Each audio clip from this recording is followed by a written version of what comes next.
Salut, c'est Loïc. Je suis très content de te retrouver aujourd'hui pour cette nouvelle vidéo. Dans cette nouvelle vidéo, on va parler d'une étude de cas, l'étude de cas d'un bien que Alban s'apprête à acheter. Il est en phase de signature du compromis de vente. Je crois même que la date là vient d'être fixée chez le notaire. Et en fait, ce bien, tu vas voir un bel investissement, mais je trouve que c'est un excellent exemple pour pouvoir t'alerter sur la fiscalité. Et on va parler en fait dans cette étude de cas, on va vraiment se focaliser sur la fiscalité pour que tu comprennes bien l'importance de la fiscalité quand tu choisis de faire un investissement immobilier si tu veux qu'il reste rentable. Voilà, donc on va parler de tout ça dans quelques secondes, on va même se retrouver derrière le PC pour en parler. Mais avant toute chose, je vais t'inviter à t'abonner à la chaîne, à rejoindre tout un tas d'investisseurs qui l'ont déjà fait, qui sont déjà présents sur business-immobilier.fr. Pour ça, tu as juste besoin de cliquer sur le lien qui apparaît dans la vidéo ou bien sur le lien qui est juste en dessous de la vidéo. Et surtout, si tu souhaites être informé et ne pas louper mes sorties de vidéos, eh bien, je te conseille d'appuyer sur la petite cloche. Sinon, tu ne seras pas prévenu à chaque fois que je publie une nouvelle vidéo. Voilà, donc sinon je vais te remettre aussi parce que ça devrait sortir là d'ici je pense 10-15 jours maximum, la formation qui pour l'instant est 100% gratuite, qui t'aide à dénicher une bonne affaire immobilière, qui te donne vraiment la méthode de travail avec un bonus spécial que j'ai ajouté pour la location en courte durée. Si tu as envie de recevoir cette formation-là 100% gratuitement, tu as juste besoin de cliquer dans le lien qui apparaît au-dessus de moi dans la vidéo et ça te permettra en fait de pouvoir me laisser ton nom et ton mail et que je te l'envoie directement dès qu'elle sera prête sur ta boîte. Alors, l'immeuble d'Alban est situé dans une ville en France d'en gros 60 000 habitants. Je vais pas citer la ville exacte, hein, tu verras sur les simulations, j'ai mis Marseille. Il n'est pas du tout à Marseille, hein, mais simplement comme le compromis n'est pas tout à fait signé, il préférait que je garde la confidentialité sur le lieu où se trouve l'immeuble. Donc voilà. Donc, je rappelle les chiffres. Donc, commune de 60 000 habitants. 700 mètres du centre historique. C'est une ville dans laquelle il y a du tourisme, donc ce qui est plutôt positif si par la suite ils veulent passer en location courte durée et c'est un des objectifs, on va en parler après. L'immeuble est composé de 5 studios. Il y a la possibilité d'en créer un 6e, mais on va même pas en parler dans cette étude. Simplement, ce sera un bonus supplémentaire par la suite dans ce projet, mais on va déjà calculer la rentabilité sur les 5 studios.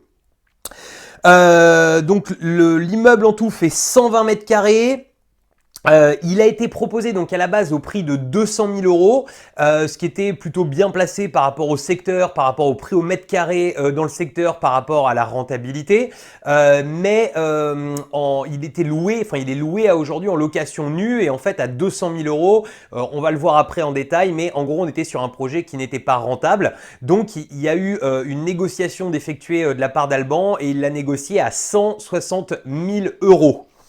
Hors frais de notaire, bien sûr. Donc, actuellement, le produit est loué 1700 euros par mois en tout. Donc, tu vois, 1700, 160 000, on est sur un rapport qui est plutôt bon. En fait, le financement sur 20 ans va représenter en gros 870 euros de mensualité, ce qui laisse quand même un beau cash flow de l'ordre de 800 euros. Mais tu vas voir dans le détail, en fait, dans l'étude, qu'avec 800 euros de cash flow, on est tout juste en rentabilité. Suivant la fiscalité qui va être choisie, on peut avoir une très belle rentabilité comme on peut en avoir une beaucoup plus juste. Il y a 2987 euros de taxes foncières et en gros, il y a environ 5000 euros de travaux à faire pour que le bien soit, impeccable. Mais à aujourd'hui, il est tout à fait loué dans cet état. Il n'y a pas forcément l'obligation de faire ces 5000 euros, mais on va les provisionner d'office dans le projet, tout simplement parce que au fur et à mesure où les appartements vont se libérer, il fera ses travaux. Voilà, donc on va se retrouver directement derrière l'écran pour faire les études de cas autour de ce bien et tu vas voir qu'en fait la fiscalité a vraiment une importance exceptionnelle parce que là on est quand même sur 800 euros de cash flow, une négociation à moins 20%, donc dire Alban a quand même envoyé du lourd sur sa négo, un produit qui est dans l'ensemble propre. Du coup, eh bien, on pourrait se dire que 800 € de cash flow, on est large et tu vas voir qu'en fait, la fiscalité vient complètement plomber ce projet en location nue, même si il reste il reste rentable. Tu verras que la rentabilité, elle est complètement fusillée par la fiscalité.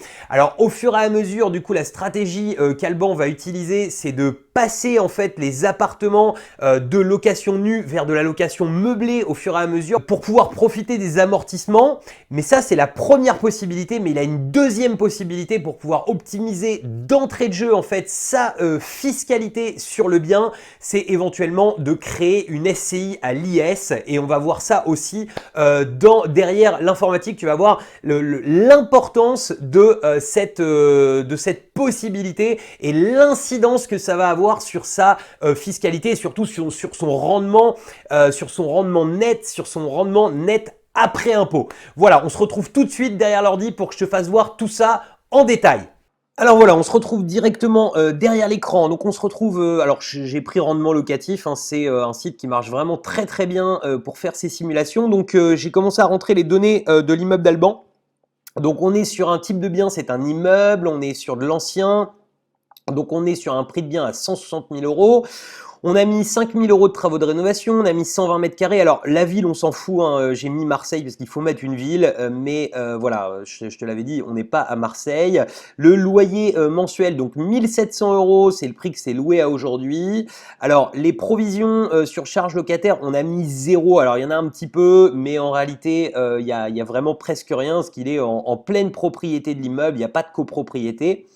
La taxe foncière, elle est 2 987 € par an. Les charges de copropriété totale, donc on a laissé pareil. Les charges non prévues estimées, on a mis 500 € au cas où. Donc on va démarrer avec le déficit foncier au réel, c'est-à-dire la location nue pour démarrer. On a mis donc les revenus nets qui sont donc de 25 000 € par an pour une part fiscale. Donc ensuite, on n'a pas d'apport personnel sur le projet, on est en durée d'emprunt à 20 ans, on a un taux nominal donc, qui a été choisi directement à 1,8 mais qui est tout à fait cohérent, les frais de dossier on a laissé ce qui avait été noté, etc. On a laissé donc des frais d'agence à l'achat de 6%, on a mis donc une assurance propriétaire non occupant et puis donc on a mis un taux d'imposition à 30% et des prélèvements sociaux à 15,5. On va cliquer sur calculer et tu vas voir ce que ça va donner malgré un cash flow brut de l'ordre de 800 €. Eh bien on arrive sur un cash flow net de 11 € par mois seulement sur ce projet si on le laisse de cette manière-là en location nue et qu'on opte pour une fiscalité donc au réel essentiellement. Et ça, tu vas comprendre pourquoi en fait tout simplement c'est à cause des impôts sur le revenu, c'est-à-dire qu'en fait bon la première année il y a un petit peu d'abattement pour frais pro, mais en réalité le résultat foncier imposable, donc tu vois, à partir de l'année 2, va passer à 12 000 €, donc ce qui va nous créer une fiscalité de l'ordre de 7 000 € par an. Donc 7 000 € par an, tu vois, si on doit ramener ça un petit peu en mensuel, eh bien, tu vois, sur les 800 € de cash flow, on en mange déjà 583 avec uniquement la fiscalité, c'est-à-dire à la fois les prélèvements sociaux, l'impôt sur le revenu et l'impôt foncier. Donc, tu vois, sur cet immeuble, on a vraiment l'intérêt ou de le passer en location meublée ou de le passer en SCI à l'IS. Alors on va faire la même chose, donc on va modifier et on va faire comme si on le passait en location meublée. Donc cet immeuble, eh bien, si on le passe, donc on va changer le régime d'imposition, qui est donc le LMNP au réel. On va rajouter un prix de mobilier, donc en gros on va tabler plutôt petit, mais on va mettre donc 15 000 €, donc 3 000 € par bien de mobilier. Et là tu vas voir l'incidence qu'on va avoir sur la fiscalité. De suite, on est passé donc à 327 € de cash flow par mois. Donc tu vois, la différence est complètement hallucinante entre les deux situations. Et en fait, vraiment dû à l'imposition, puisque là, tu vois, on passe sur une imposition qui est de l'ordre de 1373 € par an, comparé à 7000 € dans le cas de la location en nu. Donc il y a vraiment une différence gigantesque entre les deux solutions. On voit de suite, tu vois, avec cet exemple, l'importance de la fiscalité sur le bien que s'apprête à acheter Alban. Parce que d'un côté, on est sur un immeuble qui est certes tout à fait rentable, qui va permettre de pouvoir financer par les loyers le crédit, donc qui va permettre aussi en créant le sixième logement d'augmenter de façon conséquente le cash flow.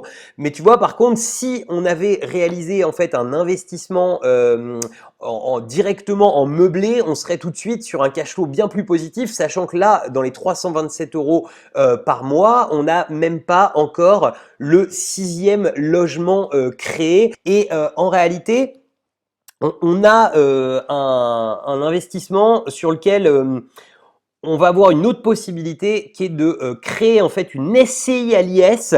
Et en fait, avec cette SCI à l'IS, à peu de choses près, on va se retrouver avec le même cash flow en nu que sur un investissement à LMNP. On va se retrouver à nouveau derrière la caméra pour que je puisse t'expliquer tout ça un petit peu plus en détail. Alors tu vois, on vient de voir sur rendement locatif que l'incidence de la fiscalité est importante, et notamment tu vois sur l'investissement qu'Alban réalise là tout de suite.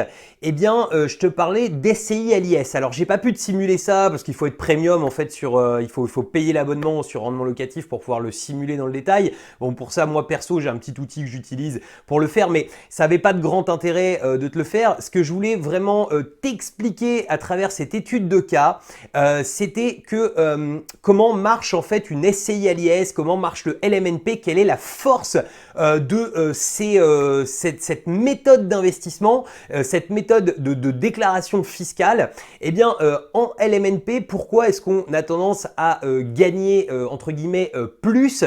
Eh bien, tout simplement parce que on va pouvoir amortir le bien. C'est-à-dire qu'en fait, c'est relativement simple. On va pouvoir prendre la valeur de l'immeuble, c'est une valeur comptable qui est prise pour l'immeuble. Cette valeur comptable, on va y retirer en fait le terrain, donc il y a un estimatif qui est fait, qui est une règle fiscale, ça c'est le comptable qui s'en charge, tu n'as pas besoin de t'embêter, tu n'as pas besoin de comprendre ça dans le détail pour pouvoir investir de cette manière-là. Mais en gros, si tu veux, on va prendre le prix du bien et on va le diviser sur une quarantaine d'années, et ça va venir de suite dégrever totalement tes impôts chaque année. C'est-à-dire qu'en fait, si tu as acheté un bien, par exemple, mettons 200 000 € et qu'il est amorti en fait sur 40 ans, eh bien ça va venir chaque année. Alors je simplifie, ce sera un petit peu moins que ça parce qu'on retire la valeur du terrain, mais en gros ça va venir retirer chaque année 5 000 € de rentrée, en fait, comme si on avait eu 5 000 €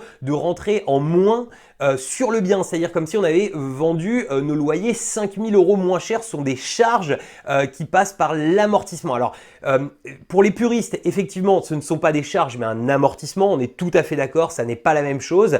Comptablement, ça n'est pas la même chose, mais au final, le résultat et l'intérêt en fait sera le même. C'est que ça va venir, si tu as vendu par exemple, mettons 10 000 € dans l'année de loyer, eh bien en réalité, ça va venir dégrever cela et ça fera comme si tu avais vendu uniquement 5 000 € de loyer. Et ça, on n'en a pas la possibilité quand on fait de la location nue, c'est-à-dire quand on est au déficit foncier, au réel en nu, eh bien on n'a pas la possibilité de retirer cela. Donc du coup, forcément, ça a tout de suite une grosse incidence sur la fiscalité parce que en réalité, on a tout de suite, par exemple, 5 000 € de plus de déclaration à mettre dans sa feuille d'impôt. Ensuite, je te parlais donc de la SCI à l'IS, c'est parce que en fait la SCI à l'IS c'est les impôts sur les sociétés. C'est-à-dire que quand tu crées une SCI, tu as la possibilité de la mettre à l'IR, donc l'imposition sur le revenu. Donc là, ça va avoir surtout un intérêt en termes de succession, de transmission de patrimoine, pour éviter l'indivision. Enfin, il y a plein de choses qui vont rentrer en ligne de compte là-dessus. Je vais pas te faire une thèse sur la SCI, mais par contre, à l'autre inverse, l'inverse, tu vas pouvoir donc le passer à l'IS, donc à l'imposition sur les sociétés. Et le gros avantage de cette imposition sur les sociétés, tu vas pas être sur ton barème fiscal habituel. Et ensuite, avec cette SCI à l'IS, tu vas avoir un second avantage, c'est que tu fasses de la location nue, que tu fasses de la location meublée, tu vas avoir la possibilité d'amortir en fait le bien directement. Donc tu vois, sur un projet comme celui d'Alban, où le but est même de faire du saisonnier par la suite pour gagner encore plus de cash flow, eh bien si on investit dans une SCI à l'IS dès le départ, eh bien ça va permettre sur les locations nues de pouvoir tout de suite avoir cet amortissement et d'économiser plusieurs milliers d'euros d'impôts, parce que tu as vu, on passait de 7000 à 1300 euros sur cet exemple. Eh bien on va pouvoir économiser plusieurs milliers d'euros d'impôts chaque année sur ce bien, quand on va passer comme ça avec un système qui soit amortissable, c'est-à-dire qu'on puisse passer les charges. Il y a une deuxième incidence aussi à louer en nu en fait ce bien, c'est sur la création du nouveau studio, c'est-à-dire que l'administration fiscale ne t'autorise pas à passer en charge des travaux d'agrandissement. C'est-à-dire qu'en fait, ce qu'on peut passer en charge sur des revenus fonciers, c'est uniquement en fait des travaux pour améliorer le bien, des travaux de rénovation. Mais là, en fait, c'est une création d'un nouvel espace. Donc, si cet espace est créé en nom propre, c'est-à-dire en revenu foncier classique, eh bien, Alban n'aura pas la possibilité de passer en charge ses travaux.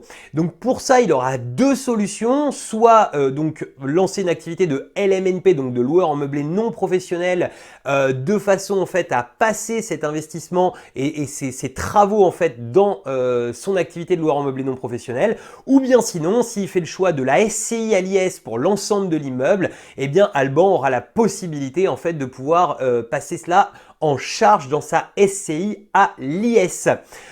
Voilà, donc tu vois, on a vu vraiment dans cette vidéo l'importance de la fiscalité. Alors j'espère que c'était pas trop lourd ces explications, j'ai essayé de le faire relativement simplement et surtout relativement rapidement. Alors je te rassure, je suis en train de préparer un très gros programme au niveau de la fiscalité parce que j'ai eu des centaines de questions sur le sujet, que ce soit sur Facebook, par mail, etc.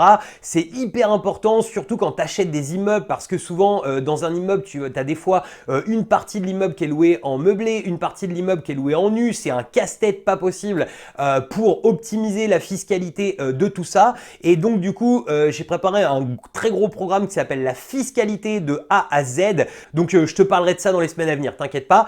Mais voilà, donc on a vu l'importance de la fiscalité. Alban va faire le choix qu'il faut autour de son bien, suivant sa situation personnelle, suivant tout ça.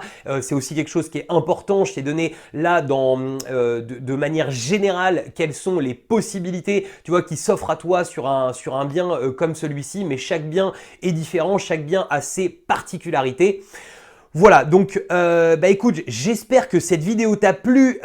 Surtout si elle t'a plu, tu me mets le petit pouce bleu. Surtout si tu l'as détesté, tu me mets le pouce rouge. Si tu as des questions par rapport à tout ça, n'hésite pas à me mettre dans les commentaires ce que tu as pensé aussi de l'investissement d'Alban, qui est un très bel investissement sur le papier qui va lui permettre, c'est son premier investissement et ça va lui permettre de générer tout de suite un cash flow relativement important et surtout quand il passera en saisonnier. Alors là, j'ai même pas étudié dans la vidéo en saisonnier, mais ça va être l'explosion. Je pense qu'il va pouvoir monter relativement facilement à 3500 voire 4000 euros de cash flow. Donc je vais dire, il va quasi remplacer un job de suite avec un seul investissement. Je te remets comme d'habitude dans l'écran de fin le lien vers les vidéos de mon nouvel investissement. Donc je ferai bientôt un point sur le cash flow qui a été généré, etc. dessus. Et je te mets aussi le lien du guide de l'investissement qui te permet de pouvoir démarrer tes investissements de manière sereine. Je te dis à très bientôt pour de nouvelles vidéos. Ciao!